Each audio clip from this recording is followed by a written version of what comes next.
All right, everybody stand up, stretch out. Somebody said thank you. And I want you to look at your neighbor to the left and say, you're not that good of a leader, but you will be when you walk out of here.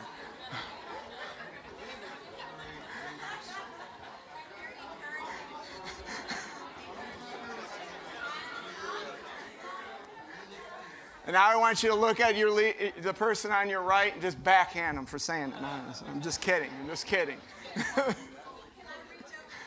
No, I'm just kidding. Okay, everyone have a seat. Have a seat.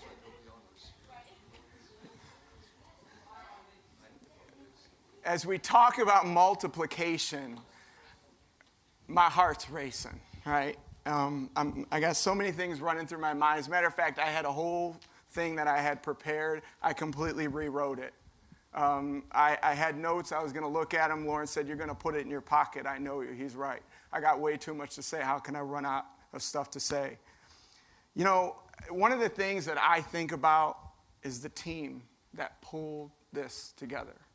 I look at every one of them, and as they get up here and they do what they do, sometimes my eyes almost water because it's overwhelming, the joy that I feel. We talk about multiplication. I want you to know that there are 2 John Maxwell team members in the room. And I'm not going to get into names because I don't care about all that. But there are 2 that have inspired this, and you are a product of that multiplication that has occurred. Because a couple of people were inspired by one person who they didn't even know. And as a result of that, they were inspired to work with another team of people that they didn't necessarily know that well, and now that team of people has come together to make this possible. And so I actually want to give this team a round of applause for the things that they have done to make this possible. And many of them are doing things on a regular basis. We're dealing with family issues. We're dealing with a job at the same time, all while trying to coordinate all this. Some are dealing with some really difficult struggles in life at the same time, yet come in with joy and a smile on their face. So for this next part, I want to talk about just a few things. And because I'm writing a speech on the fly here, I'm going to have the audience kind of help me. And I'm going to give you each 3 topics. I'm going to pick on the tables up in front. So different talents, different struggles, and consistency. If you 3 tables can help me remember that. Different talents, different struggles, and consistency. I might come back to you and ask you. How many of you here do not have direct reports? Most of the room. In the room today, I've heard a lot of talk about managers and directors and levels and titles and all this stuff. But that's not really the essence of what we are meaning to get across today. This is not at all. Leadership is a mindset. It was never about titles. To lead is to serve. To lead is to influence. We cannot influence people if we're not able to add value to people. We're not able to add value to people unless we get to know people. We have to care about people. It's the only way to lead. It's the only way that's going to matter in the end. Remember, we're not going to care about the things we accomplish. We're going to care about the lives that we touched and the lives that touched us.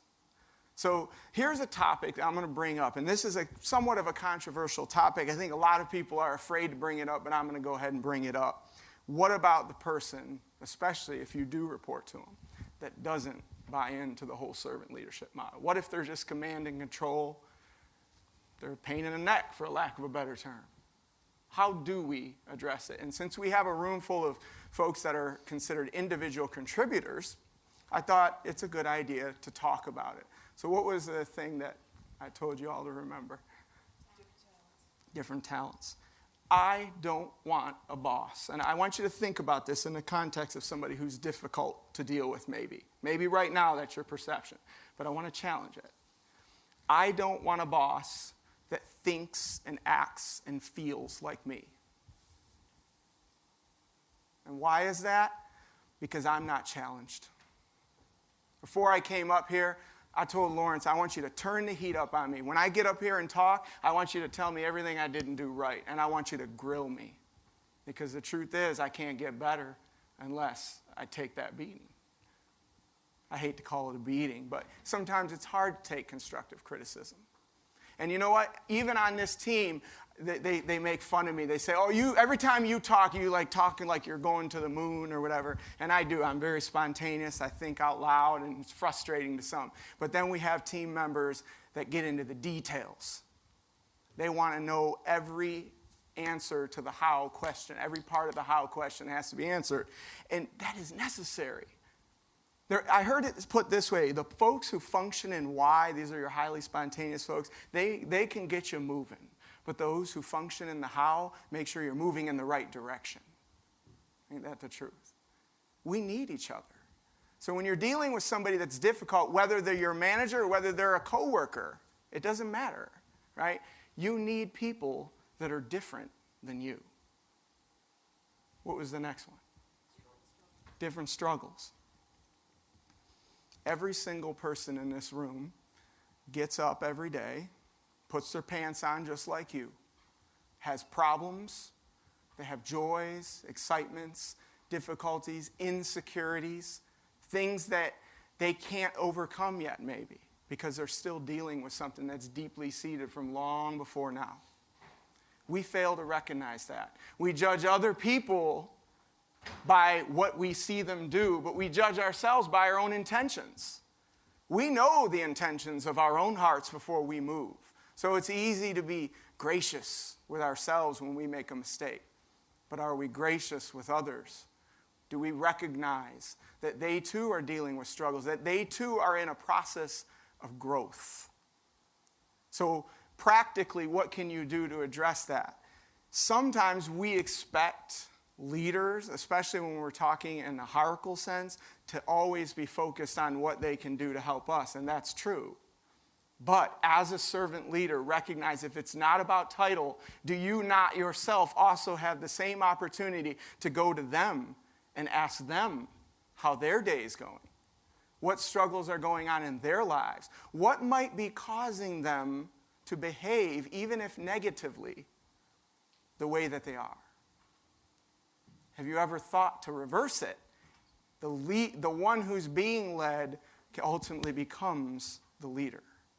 Because it's always here, right? It's at the heart level. Think of anybody who's ever touched you. Anybody who's ever moved you in a particular direction. They hit you right here. They weren't necessarily a genius. Things can be forgotten. You can get excited even about this workshop and walk away a week later and you lose it all. But what's hitting here? That's the question. We all got struggles. What was the last one? Consistency is key. Absolute key. We sometimes get discouraged when we try and we don't see the results. Months go by. There's no results. Why do I bother? Why do I keep pushing forward? Why do I want to stay consistent? Well, there's a very, very, very powerful person in my life. This person is the most important person to me that walks the face of this planet. Oh, she has a lot of power. I call her my wife. I happened to give up sugar about 7-8 months ago. I decided that I was gaining too much weight and I was tired of how I felt. And I've actually killed about 15-20 pounds, so I'm super excited about that. But one of the things that I recognize about myself is I have this weakness. If the sugar's there, it's really, really hard to say no to it. So I struggle with that greatly. And I actually get frustrated when people know that and then they put it in front of me and then they laugh and giggle. Ah, he's trying to get off. Oh, you got a strong will there, Dave. No, I really, really, really don't. It's not that good. But you know what? It's been happening a lot over the last 7-8 months. And I keep on resisting. And you know, there's a group of people that I hang out with. This man saw that and suddenly became inspired and realized, hey, I think since you're able to do that, I think I want to do it too. So now he's stopped eating the sugar and it's benefiting him health-wise.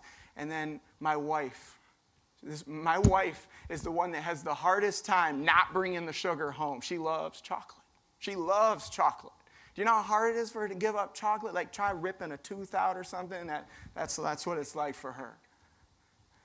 But she finally looked at me and she saw the results. She saw the consistency. She saw my willingness to persevere even when it was hard.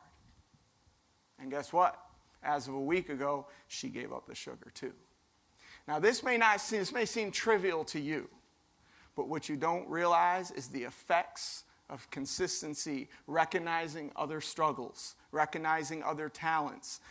You have to see the power in those things, the effect that you have on others. Sometimes in this lifetime, you may never know how you're affecting people. You may never know what they're saying when you're not around. And that can be good and that can be bad. But the point is if you stay consistent, you have integrity, and you walk as a servant leader, regardless of your title, regardless of your position, even if you're just an individual contributor, because of these truths, you have the potential to lead others to be the best possible version of themselves.